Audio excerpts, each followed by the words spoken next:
Сайн байцгаана уу? Сонсогч та бүхэндээ энэ өдрийн мэндийг хүргэе. Өнөөдөр та бүхэндээ жаргалтай амьдрал суралцсан минь энэхүү сайхан ном бүтэх болсон түүх болон зохиолчийн тухай та бүхэндээ хүргэх гэж байна. За энэхүү номыг уншихад л сэтгэл тогтлуулж бас ихтгэл өгөм сайхан бүтэд болсон байсан. Нуухгүй хэлье. Энэхүү номыг та худалдан авч уншсанаар хайр, унтарч буй итгэлийн галаар сэргийж дахин босох тэнхээ урам зориг өгнө гэдэгт итгэлтэй байна. Худалдан авч уншихыг бас та бүхэндээ бас зөвлөж байна. За ном бүтэх болсон түүхийг та бүхэндээ хүргэе. Эцгийн эрхтёос нийгэм гэх боловч хүүсээр хамааралгүй бүгдэд хялбар бус энэ ертөнц эмгтэй хүн болж төрөөд аз жаргалтай амьдран гэдэг амаргүй. Аз жаргалтай амьдрах гээд уншихад хэдхэн хялбархан зүйл өөрсдөнд нь хамаарах сонголтын асуудал гэж хэлмээр боловч цагаа тулахад ямар олон удаа замаасаа хальтарч сэтгэлдээ өгөж урам хугаарч бүдчэж явдгийг эмгтэй хүмүүс л ойлгоно. Ирчүүд л таалагддаг нэг хэвэнд бие биенээ эгчдүүсээ охид үрсээ цутгах гэж оролддог ээжүүд эмгтээчүүд хэтэрхий элбэгтэй энэ ертөнцид яг л шуурх суран нисэх хэрвээ шиг бяцхан сэтгэлтэй гимшээл гунигтэн урагшлах аж. Энэ зам төрсөн цагаасаа эхлээд бусдад харагдахгүй олон асуудлуудтай эмгтээчүүд бид нүр тулдаг. Заримыг нь ил гаргаж хэлхээс чичмээр болохоор бид тас нуудаг. Тэглээгээд байхгүй болохгүй. Харин ч ичмээр бус энгийн гэдгийг ойлгож хүлээн авч байж тэр асуудлыг шийдэх эхлэл болдог. Тиймээс номын зарим хэсэг уншихаас ч бодгоос ч ичмээр зүйлс битсэн мэт санагдвал энэ бол хүн бүрт байдаг энгийн л зүрхтэй гэж бодоод өнгөрвөл чиний сэтгэлж явандаа хөнгөрөх болно. Сэтгэлийг чинь зовоож буй олон асуудлуудын хажуугаар зүгээр дээ ямар хэцүү байгааг ч ойлгож байна. Чи минь ямар их хичээж зүтгэж сэтгэл гаргаж байгааг ч хинч чамайг минь үнэлэхгүй, хүндлэхгүй, хайрлахгүй байгаа гэдгийг ч ойлгож байна. Чи минь амьдралд хүмүүст энэ ертөнцид ямар их гомдож байгаа гэдгийг ч би мэдэж байна. Энэ бүхэн ямар шудраг бус гэдгийг ч ойлгож байна. Зүгээр те хэлмээр байгаа, гармаар байгаа бүхнээ хэл. Гарга би чамайг сонсож өгье. Би чамайг ойлгож өгье. Чи минь ганцаараа биш. Ингэж шаналгах, ойлгох чинь зүгээр.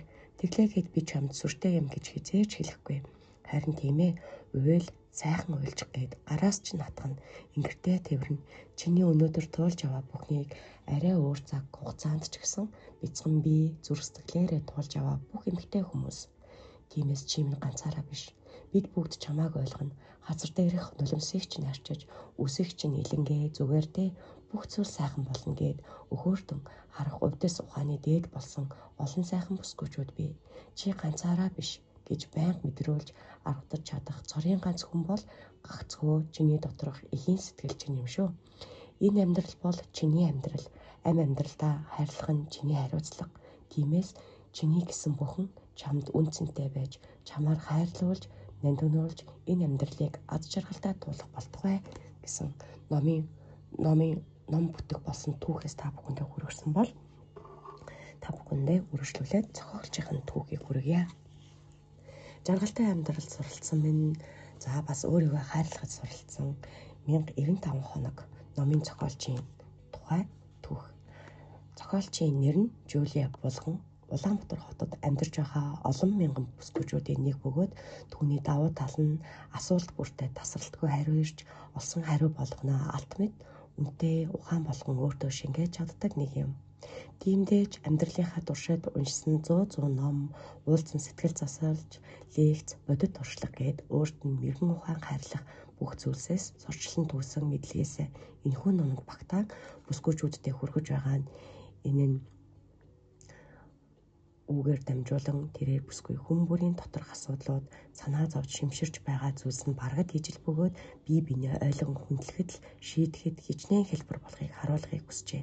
Мөн тэдгээр өдөр тутмын асуудал бүрээс бид хэрхэн мэрэгэн ухааныг түүж болох вэ гэдгийг жишээлэн үзүүлэхээр нийт 3 бүлэг буюу 3 жил болгон хувааж жил бүрээс өөрийн сурсан ойлгосон зүйлсийг дүгнэн сэрүүлж байгаа нэгэн бүсгүй өдрийн тэмдэглэл маягаар бичсэн болно.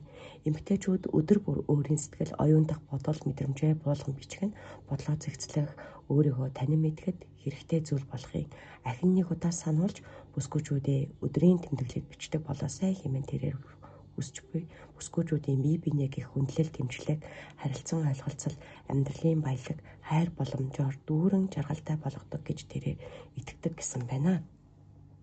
За ингээд зохиолч Жулия Булган та номын зохиолч байсан номоо авч уншихыг хүсвэл Facebook хаяг Рэл эмэгтэй хаяг руу холбогдсон авч уншаарай.